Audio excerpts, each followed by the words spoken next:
Good evening साथियों, कैसे आप सब लोग। आशा है कि आप सब लोग बहुत अच्छे होंगे। आइए हम लोग अगला वीडियो लेके आए हैं हम आपके सामने, और ये वीडियो हमारा 5वां वीडियो होगा, और ये है हमारा 7/12/2017 का एक्सप्लेनेशन।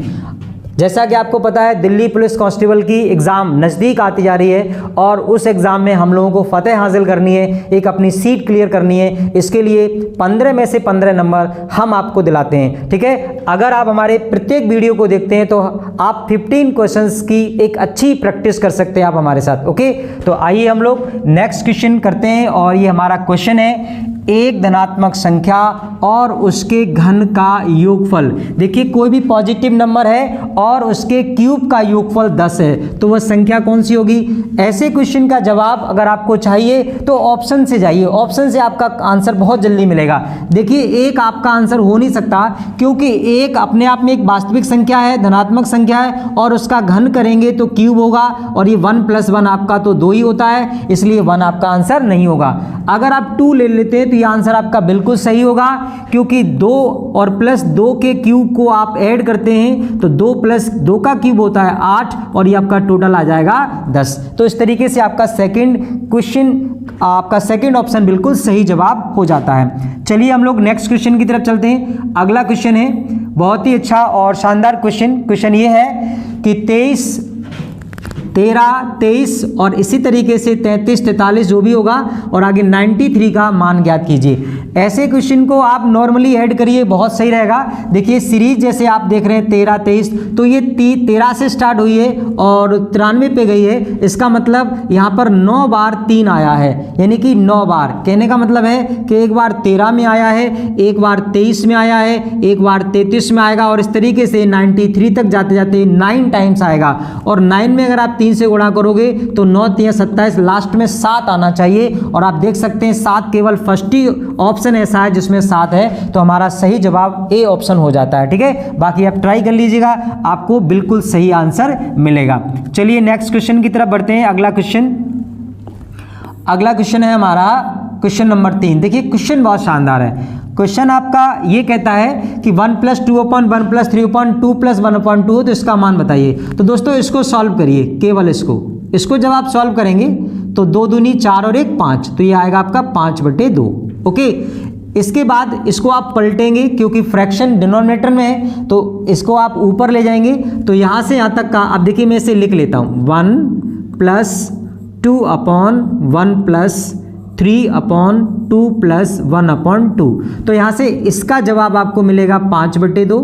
फिर ये ऊपर पलट जाएगा, पलटने के बाद आप यहाँ पे ले सकते हैं 2/5, ओके। तो 3 दूनी 6 और 3 दूनी 6 और नीचे 5 होगा, तो 5 × 5 और 6, यहाँ से आपका कैलकुलेशन बनेगा 11/5, ओके। और 11/5 आपका फाइनली पलट जाएगा, तो आप देखेंगे यहाँ से यहाँ तक आप देखेंगे 11/5, 5 ऊपर जाएगा तो ये बनेगा आपका 10/11, ओके। यानी कि 1 + के 10/11, और यहाँ से कैलकुलेशन आप करते हो तो ये आपका आएगा 21/11, मतलब आपका थर्ड ऑप्शन सही जवाब होगा। हो सकता है आपकी समझ में ना आया हो, तो एक एक स्टेप आप सॉल्व कर लेंगे, ज़्यादा बेहतर होगा। अगर आपको ये टफ लग रहा है तो आप इसको इस तरीके से सॉल्व करिएगा, जैसे आप इसका सम करेंगे, इसको सॉल्व करेंगे एज अ फ्रैक्शन। तो ये 5/2 है, तो 1 + के 2/1 + के 3, और ये 5/2, 2 ऊपर चला जाएगा तो बनेगा 6/5। अगले स्टेप में 1 + 2 1 + 6/5, और यहाँ से आप सॉल्व करेंगे, ये बनेगा 11/5। और अगले स्टेप में आप क्या करेंगे, ये 11/5, 5 ऊपर चला जाएगा तो 2 × 5/11, और ये बनेगा 1 + के 10/11, और इसको सॉल्व करोगे तो आपका आएगा 21/11, ओके। तो देखिए, आपका थर्ड ऑप्शन सही आंसर हो जाएगा। चलिए नेक्स्ट क्वेश्चन की तरफ बढ़ते हैं। अगला हमारा प्रश्न है 14, 42 और 84 का महत्तम समावर्तक। देखिए, एचसीएफ पूछा गया है, महत्तम समावर्तक एचसीएफ। तो आप देख सकते हैं हाईएस्ट कॉमन फैक्टर होता है। अगर आप 14 से भाग करते हैं तो ये भी कट जाएगा 14 से, 14 × 42, और 14 से आपका 14 से 84 भी होता है, ये भी कट जाएगा, तो आपका जवाब हो जाएगा थर्ड ऑप्शन आपका सही जवाब। बहुत ही सिंपल क्वेश्चन था ये। ऐसे क्वेश्चन देखिए, अगर आपके पेपर में आ जाए तो आप बिल्कुल पेपर को बहुत अच्छा करके आएंगे।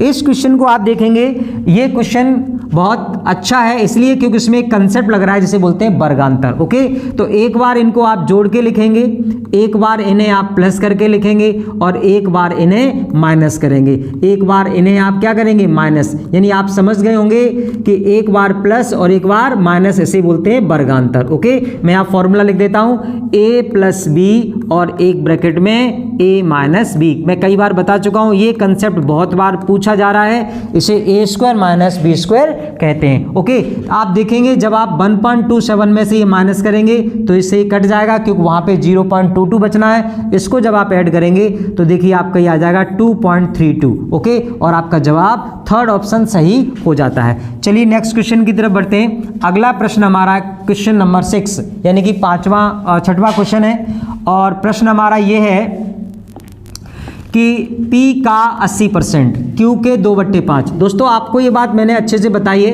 80% को अगर आप भिन्न बनाना चाहें तो आप 4/5 लिख सकते हैं क्योंकि 1/5 20% होता है, तो 4/5 80 हो जाएगा और Q का 2/5, 5 से 5 कट जाएगा, 2 से एक बार, 2 से दो बार। देखिए P का मान Q की तरफ वाला होता है और Q का मान P की तरफ वाला, तो सिंपल है, P/Q पूछा है मतलब 1:2 और आप देख सकते हैं आपका सेकेंड ऑप्शन बिल्कुल राइट आंसर है। ठीक है, आइए नेक्स्ट क्वेश्चन की तरफ बढ़ते हैं। अगला क्वेश्चन, प्रश्न हमारा यह है कि राहुल और मोहित की वार्षिक आमदनी है 17:12, तो आप यहां लिख लेंगे 17:12। ठीक है, ये इनकी आय है, ये इनकी आय है। ओके, इसके बाद इनका खर्चा भी बताया गया है, व्यय बताया गया है, कितना है इनका, ये देखिए बच्चों 53 नहीं है, ये 5:3 होना चाहिए, ये 5:3, तो ये 5:3। इसका बहुत अच्छा कंसेप्ट हमारे पास ये है कि आय में से जब हम खर्चा घटाते हैं तो बचत आनी चाहिए। जैसा कि प्रश्न में कहा गया है कि प्रत्येक की वार्षिक बचत 9,000 है, अगर हर कोई 9,000 बचाता है तो दोनों की बचत समान होनी चाहिए, लेकिन यहाँ आप देखेंगे तो यहाँ 12 का अंतर है और यहाँ आपका 9 का अंतर है, तो ये जब अंतर समान नहीं है तो फिर ये समान वार्षिक बचत कैसे हो सकती है। तो इसे समान बनाने के लिए आप क्या करेंगे, हॉरिजॉन्टली डिफरेंस निकालेंगे और ये डिफरेंस आपको मिलेगा कितना, देखेंगे 5 मिलेगा और ये डिफरेंस आपको मिलेगा 2। क्या करेंगे आप, इसका क्रॉस मल्टीप्लिकेशन कर दें, कैंची का गुणा जिसे कहते हैं, तो ये हो जाएगा 17 दूनी 34, 12 दूनी 24, 5 पंजे 25 और 5 तिया 15। और आप देखेंगे, अब आपको देखेंगे दोनों में 9 डिफरेंस आ रहा है, समान डिफरेंस आ रहा है, तो 9 बराबर कितना आएगा 9,000, 1 बराबर आपका आ जाएगा 1,000। क्या पूछा है जरा देखिए, मोहित, तो दोस्तों ये राहुल है और ये मोहित है, मोहित की वार्षिक आय आमदनी पूछी है, तो आप 12 में गुणा कर दीजिए 1,000 का, मतलब सॉरी आप 24 में गुणा करिए क्योंकि यहाँ पे गुणा करेंगे तो ये इनवैलिड रेशियो होगा, क्योंकि इनवैलिड इसलिए बोला जाता है क्योंकि ये डिफरेंस समान नहीं आया, तो यहाँ गुणा करेंगे, 1 का गुणा 24 में करेंगे तो 24,000 आपका सही जवाब हो जाएगा। आई होप कि आपकी समझ में आ रहा होगा बेहतर तरीके से। जैसे कि आप लोग कमेंट्स करते हो, बहुत अच्छा लगता है, वीडियो को आप देखते भी हो, तो हम चाहते हैं कि आप वीडियो को कई बार देखो, दोस्तों में शेयर करो, ये बहुत अच्छी बात है। चलिए अगला क्वेश्चन है, 12 व्यक्तियों के पास औसतन 49 रुपए हैं, यदि एक व्यक्ति 55.5 रुपए के साथ अगर उसमें शामिल होना चाहता है तो नया औसत क्या होगा। दोस्तों आपको एक बात समझनी पड़ेगी, अगर पुराना औसत, अगर पुराना एवरेज, पुराना औसत, यहाँ पे पुराना औसत लिखेंगे, अगर पुराना औसत 49 है, पुराना औसत अगर हमारा 49 है, दोस्तों जब कोई व्यक्ति औसत के बराबर ही आता है तो औसत में कभी चेंजिंग नहीं होती है। अगर कोई व्यक्ति औसत से ज़्यादा रुपए के साथ आता है तो औसत बढ़ता है। तो आपको ये जानना है कितना ज़्यादा लेके आ रहा है, तो देखेंगे 6.5 ये अधिक लेके आ रहा है, और इसमें आप 12 से भाग कर दीजिए, क्योंकि जो एक्स्ट्रा अमाउंट होता है एवरेज के नियमानुसार वो सभी में बराबर बराबर डिस्ट्रीब्यूट किया जाता है। तो आप 12 का भाग करेंगे तो 12 पंजे 60 मतलब 0.5, एवरेज अगर बात करें 0.5 बढ़ जाएगा, तो पुराना औसत हमारा 49 है और 0.5 बढ़ जाएगा तो नया औसत हो जाएगा 49.5 एवरेज लगभग में। तो यहाँ लगभग में अगर हम आंसर देना चाहें तो फर्स्ट ऑप्शन हमारा बिल्कुल सही आंसर हो जाएगा। चलिए नेक्स्ट क्वेश्चन की तरफ, क्वेश्चन नंबर 9 देखेंगे। क्वेश्चन हमारा ये कहता है कि 4,000 रुपए की राशि है, 8% से 6 वर्षों में कितनी हो जाएगा, ब्याज कितना हो जाएगा। दोस्तों आपको बता दें, सिंपल इंटरेस्ट बहुत ही आसान सा क्वेश्चन होता है, सिंपल इंटरेस्ट का बहुत ही आसान सा चैप्टर होता है। आप क्या करेंगे, टाइम का जब भी आप रेट में गुणा करेंगे तो ये सिंपल इंटरेस्ट को रिप्रेजेंट करता है। तो आप क्या करेंगे, 8 का मल्टीप्लाई 6 में करेंगे, 8 6 48, ये 48% रेट हो गई। और 4000 का आप 4000 का 48% निकाल देंगे। 4000 का 48%, 2 जीरो तो परसेंट से कट जाएगी और देखेंगे 1 जीरो, 4 अट्ठे 32 की 2, आप देखेंगे 2 जीरो, तो ये 2 ऑप्शन तो आपके हट जाते हैं, ये 2 ऑप्शन बचते हैं 2 जीरो में। फिर आप गुणा करेंगे 4 चौक 16 और आपका 3 कितना हो जाएगा 19, तो आपका आंसर आएगा 1920। आई होप कि आपकी समझ में आ रहा होगा। आसान से क्वेश्चन है। अगर ऐसा पेपर, मैं फिर से कह रहा हूं, ऐसा पेपर अगर इस बार 2023 में आ जाए तो मेरे बच्चों तुम सब क्वालिफाई होके आओगे। ठीक है, अगला क्वेश्चन देखिए, 48 रुपए प्रति दर्जन के भाव से व्योम ने 30 दर्जन पेन खरीदे। आपको यहां से सीपी क्लियर करना पड़ेगा कि अगर 48 रुपए के हिसाब से 30 पेन खरीदे जा रहे हैं तो ये टोटल कितने के होंगे। 48 दिया 144 होता है, तो ये 1440 रुपए के हो जाएंगे। ओके, उसने 10 दर्जन पेन 20 के रेट से बेचे, 10 दर्जन। अब आप देखिए एसपी की बात करें, अगर हम एसपी निकालना चाहें तो 10 दर्जन, मतलब ये तो थे 30 दर्जन, अब 10 दर्जन। 10 दर्जन किस रेट से, 120, यानी कि फायदे में बेचे। तो यहाँ हम लोग क्या करेंगे, 48 लिखेंगे इंटू 120 कर देंगे, 120/100 और देखेंगे कितने रुपए के हुए, तो 0 से 0 कट जाएगा और 12 का गुणा करेंगे, 12 अट्ठे 96, हासिल में 9, 12 चौक 48 और 48 में 9 आप ऐड कर देंगे तो ये आपका आ जाएगा 576 रुपए, यानी 576 रुपए के उन्होंने 10 दर्जन बेच दिए। आइए, ये आपका एसपी हो गया। अब बात करते हैं दूसरे की, बात करते हैं एसपी 20 दर्जन की बात करते हैं। तो देखिए 20 दर्जन 48 के हिसाब से 10% के रेट से 110 हो जाएगा, बटे में 100 हो जाएगा। यहाँ से गुणा करेंगे 48 दूनी 96 और 96 में 11 का गुणा, तो 11 छिंग 66 की 6 हासिल में 6, 11 ने 99, 99 में 6 जोड़ेंगे तो ये आपका आ जाएगा 105, यानी कि 1056। ऐसे करके अगर हम बात करें कि कितना पैसा कमाया तो आप देखेंगे 576 ये और 1056 ये, तो टोटल आपका हो जाता है 1056 और 576, ये आपका टोटल हो जाता है 6 6 12 की 2 हासिल 1 और ये 7 6 13 की 3 हासिल 1 और ये 6, यानी 1632 रुपए आपकी जेब में आते हैं और खर्च हो जाते हैं कितने, 1440। तो देखते हैं आपके एसपी आपका ज़्यादा है और सीपी कम है, तो माइनस कर दीजिए 1440 को और जब आप माइनस कर देंगे तो ये आपका प्रॉफिट आ जाता है। क्या आ जाता है, प्रॉफिट। कितना, 2 और 13 में से 4 जाएगा तो 9 और 4 13, 9 बचेगी और 5 में से 4 जाएगा 1, यानी 192 रुपए का प्रॉफिट आता है। ये तो प्रॉफिट रुपए में है। आपसे पूछ रहा है कि बताओ उसे प्रतिशत में कितना प्रॉफिट हुआ, तो प्रतिशत में निकालने के लिए हम लोग क्या करते हैं, प्रॉफिट अपॉन सीपी, 192 बटे सीपी कितना है, सीपी हमारा है 1440 और इनटू में कितना 100। अब आप क्या करेंगे, इसे कैंसिल आउट करेंगे तो आप काटिए, ये देखिए लगभग आप इसे 2 से काटें, 2 ने 18, 2 छिंग 12, ये देखिए 2 सत्ते 14, 2 दूनी 4, फिर ये 2 से कट जाएगा, 2 चौके 8 और 2 अट्ठे 16 और ये कट जाएगा 2 ती 6, 2 छिंग 12। अब ये देखिए कट जाएगा 12 से, 12 चौक 48 और 12 तिया 36, ये फिर 2 से कट जाएगा, 2 दूनी 4 और 2 से 15। आप देख पा रहे होंगे ये 2/15 आ गया। कितना आ गया, 2/15। 1/15 आपका 6 के समथिंग होता है, 2/15 6 दूनी 12, तो मतलब ये 6 सही 2/3 को अगर आप चेंज करोगे तो ये 13.33 बनेगा। अगर इसको भी आप और क्वालिफाई और इसे कैंसिल करना चाहते हैं, क्लियर करना चाहते हैं, तो आप क्या करेंगे, यहाँ पर आप भाग दे देंगे, मतलब ये 100 का गुणा करेंगे तो 15 का भाग दे देंगे, 15 एकम 15 बचेगी 5, 50 हो जाएगा, 15 तिया 45 और आप देख रहे 13 देखते ही आप जो है इसे टिक लगा के आइएगा, कोई दिक्कत नहीं है। तो ये क्वेश्चन थोड़ा आपको लेंदी लगा होगा, बिल्कुल ये क्वेश्चन लेंदी है भी, लेकिन है बहुत सरल। कैसे कि आपके पास कॉस्ट प्राइस है, आपके पास सेलिंग प्राइस है, आप डिफरेंस देके प्रॉफिट पता कर सकते हैं। चलिए नेक्स्ट क्वेश्चन, क्वेश्चन नंबर हमारा 11 है।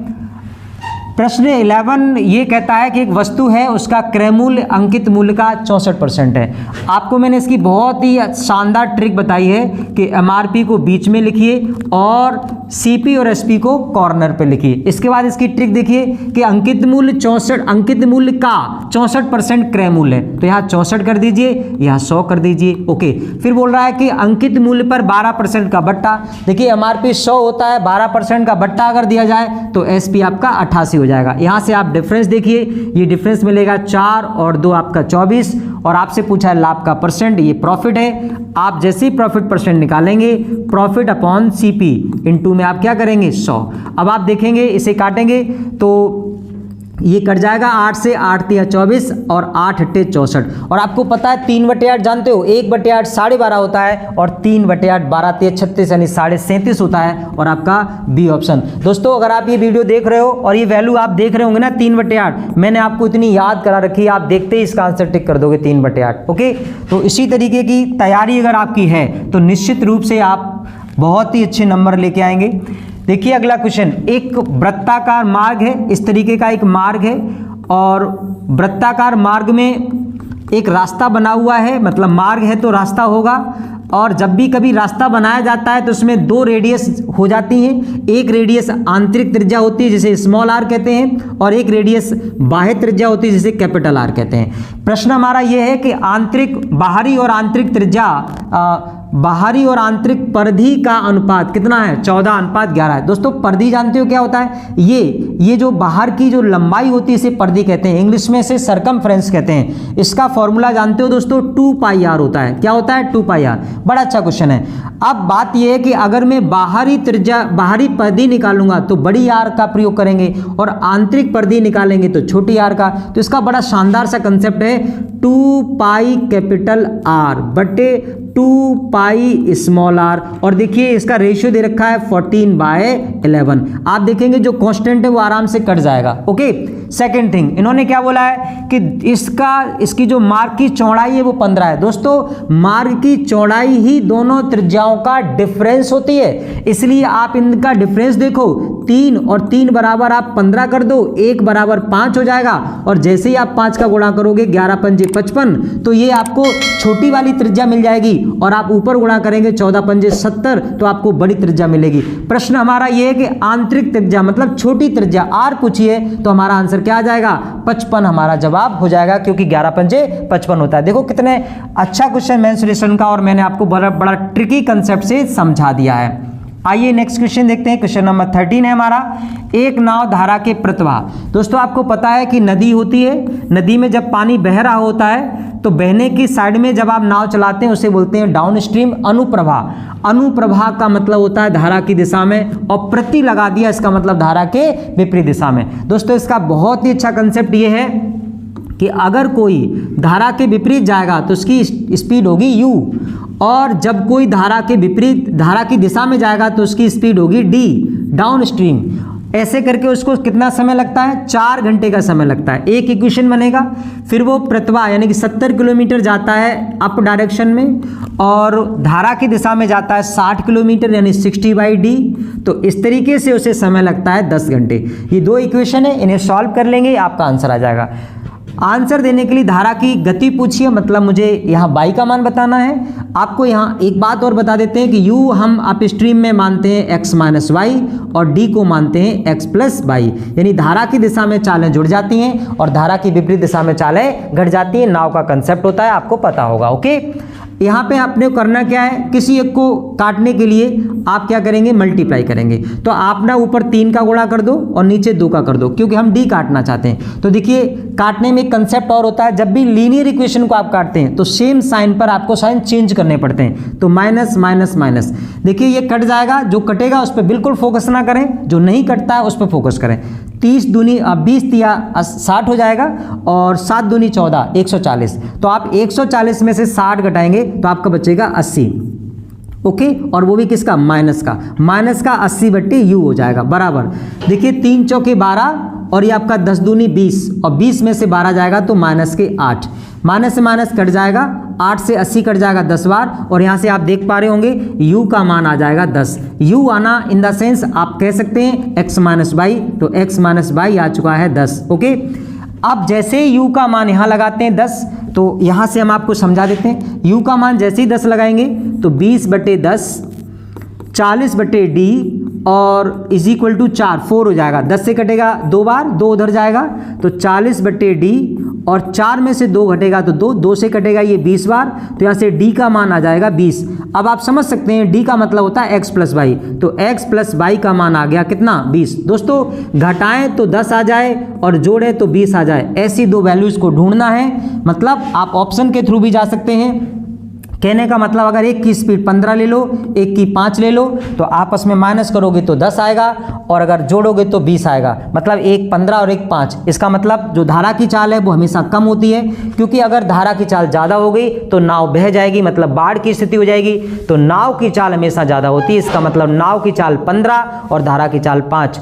ऐसे ही सेंस लगा सकते हैं। फिर भी इसे सॉल्व करने का फिर एक तरीका है, आप y को काट दीजिए, ठीक है। x का मान आ जाएगा 2x = ये आपका 30 हो जाएगा। 2 से कटेगा तो 15 आ जाएगा। मतलब आप समझ गए, अगर x का मान 15 है तो यहाँ y का मान 10 होगा, अब y का मान 5 होगा। इस तरीके से हमारा जो जवाब है वो थर्ड ऑप्शन सही आंसर हो जाता है। चलिए नेक्स्ट क्वेश्चन। अगर यहाँ पे धारा की जगह नाव की चाल पूछते तो आंसर 15 हो जाता, ठीक है। अगला 14 नंबर का जो हमारा क्वेश्चन है, P 60,000 रुपये के साथ एक व्यापार शुरू करता है। तो P के नीचे आप लिख लीजिए 60,000, 60,000 रुपये लिख लीजिए। इसके बाद देखिए 4 महीने बाद Q आता है, ओके आने दो। 4 महीने बाद ये Q आता है, 80,000 रुपये का इन्वेस्टमेंट करता है। और R आता है उसके भी 4 महीने बाद, मतलब ये Q के आने के 4 महीने बाद अगर R आता है और ये 1 लाख रुपए के साथ इन्वेस्टमेंट करता है, ओके। आगे बोला गया है कि 2 वर्ष के अंत में, देखिए 2 वर्ष में 24 महीने होते हैं, और पार्टनरशिप ये कहती है कि मंथली कैलकुलेशन करिए तो आंसर आपका बिल्कुल जल्दी आएगा। तो आप यहाँ पे 24 का गुणा करें, क्योंकि व्यापार शुरू P करता है, ये 4 महीने बाद आता है, तो आप यहाँ पे 16 कर देंगे, सॉरी यहाँ पे आप 20 करेंगे, क्योंकि 20 और 4 24 होता है, ओके। क्योंकि 2 वर्ष में 24 महीने होते हैं, इसलिए आप यहाँ पे 20 कर देंगे। और ये बंदा क्या करता है, ये एक तो 4 महीने लेट आया ये, और 4 महीने और लेट आया, तो 8 महीने कम करेंगे तो यहाँ आपका हो जाएगा 16, ओके। क्योंकि 8 और 6 24 होते हैं। अब आप क्या करेंगे, इसकी कॉमन जीरोज, मतलब 4 4 जीरो इसकी खत्म कर दीजिए। ये देखिए 4 4 जीरो आपने खत्म कर दी। उसके बाद इसे काटिए, तो आप कैसे काटेंगे, देखो 8 से कटेगा एक बार, 8 3 24, और ये 8 दूनी 16। अभी फिर ये 2 से कट जाएगा, देखिए 2 से कट जाएगा, 2 से ये कट गया, 2 से ये 10 बार कट गया, और 2 से ये 3 बार कट गया। अब सब कुछ कट चुका है, आपको आंसर देना है 3 3 9, बीच में 10 रह गया और लास्ट में 10 रह गया। आप अच्छे से ऑप्शन देख लो और टिक लगा लो, ठीक है। चलिए नेक्स्ट क्वेश्चन की तरफ बढ़ते हैं। अगला क्वेश्चन, अगला हमारा जो क्वेश्चन है वो 15 और इस सीरीज का लास्ट क्वेश्चन। दोस्तों बहुत ही शानदार सीरीज चल रही है, आपको ये पूरी देखनी चाहिए और आपको विधिवत वीडियो देखने चाहिए। और अगर कोई एक वीडियो भी आपने छोड़ा है तो आप जाइए, हम इसकी प्लेलिस्ट भी आपको प्रोवाइड कराएंगे। प्लेलिस्ट में सारे वीडियोज एक क्रम से आएंगे, तो आप 1 बाय 1 करके वीडियो देख सकते हैं, ठीक है। और कमेंट जरूर करिएगा, अगर किसी क्वेश्चन में आपको कोई डाउट लगता है या क्वेश्चन का अच्छा कंसेप्ट भी अगर आपको मिलता है तो जरूर मुझे बताइएगा, ठीक है। देखिए क्वेश्चन है हमारा S और B ये दोनों मिलकर के 12 दिन में काम करते हैं। M और S ये दोनों मिलकर के 16 दिन में करते हैं, और M और B ये मिलकर 24 दिन में। दोस्तों बताते हैं हम आपको, ये लड्डू मेथड से क्वेश्चन हो जाएगा। हम 2 ही मेथड पढ़ाते हैं इसमें, लड्डू और MDH कंसेप्ट। इसका एलसीएम लेते हैं, एलसीएम आएगा 48, 12 चौक 48, 16 3 48, 24 दूनी 48। सभी के काम को प्लस करेंगे, आपका 4 3 7 2 9 आएगा। हाफ कर देंगे, बिकॉज ये एक व्यक्ति 2 बार ऐड हो रहा है। देखो S 2 बार है, M 2 बार है, V तो लोग तो 3 ही है, लेकिन काम 6 लोगों का आ गया। इसे हाफ कर देंगे तो ये आ जाएगा 4.5। पूछा है कि तीनों मिलकर के, देखो ये कह रहे हैं कि S B और M तीनों मिलकर कितने दिन में करेंगे, तो भैया 48 में भाग दे दीजिए, 4.5 का पॉइंट हटाएंगे, ऊपर 0 आप काट देंगे, 5 से काट दीजिए, 5 से काटेंगे 5 निम ये आपका देखिए 5 निम 45, और ये देखिए 5 निम 45 और 5 छक्के 30। अब आप खुद ही देख लीजिए, ये आपका 9 से कट जाएगा, 9 ढाई कितना होता है, देखो 9 एकम 9 और कितनी बचेगी, 9 एकम 9 भाग नहीं जाएगा तो 10 आ जाएगा, ठीक है। अच्छा इसे उसमें लाना है, जैसे कि आप ये ऑप्शन देख रहे हैं ना, देखो 3 का भाग जाएगा, 3 ये आपका 3 एकम 3, 10 सही 2/3 बचेगा। एक्चुअली 10 सही 2/3 में आंसर ना देके ये लोग मिक्स उसमें दे रहे हैं, इम्प्रॉपर फ्रैक्शन में। यहाँ आपको कैसे आंसर देना है हम आपको बताएं, थोड़ा वेट करेंगे। आप इसे और काटिएगा, आप इसे और काटिए, देखिए किससे काटेंगे, 3 से, 3 तिया 9 और काटिए 3 तिया 9 और 3 दूनी 6। आप अगर पूरा भाग देंगे तो गलत, मतलब आपको ऐसा लगेगा गलत हो, गलत नहीं है, ये 32/3 देखो आपका आंसर आ गया। मतलब पूरा पूरा नहीं काटना है। ये फ्रैक्शन होती है बेटा 4 प्रकार की, एक होती है प्रॉपर, इम्प्रॉपर, मिक्स। तो ये इम्प्रॉपर में आंसर दे रहे हैं, आप मिक्स में भी आंसर दे सकते हो, ये तो डिपेंड करता है ऑप्शन पर। तो जैसा इन्होंने दिया हमें मानना पड़ेगा, ठीक है, कोई दिक्कत नहीं, ये ऑप्शन हमारा सही जवाब हो जाता है। तो चलिए इस तरीके से हम लोगों ने इस सीरीज़ को फिनिश किया है। आई होप कि आपको बहुत अच्छा लगा होगा। अगर अच्छा लगा है तो आप कमेंट्स करिएगा, शेयर करिए और लाइक भी करिएगा, ठीक है। बहुत बहुत धन्यवाद।